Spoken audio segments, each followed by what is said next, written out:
Жеңімпаз атанатын математика география тобы. Алғашқы сезім таңсық жерге танымайтын адамдардың арасына түскен кезде бір қобалжу сезімі болды десем болады. Уақытты тиімді пайдалануды. Жетістігім ұлттық бірыңғай тестілеуден 140 балдан 139 балл жинадым.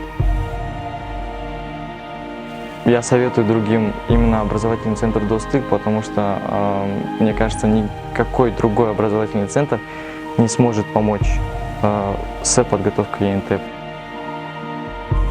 Жаңа формат, жаңа бағдарлама. Біз ең алғашқы болып тапсырдық, бірақ достықтың арқасында барлық қиындықтардан сүрінбей өттік. Достық енді бір мектеп болса 11 жылдық. Сол кезде өз балаларымды жіберсем.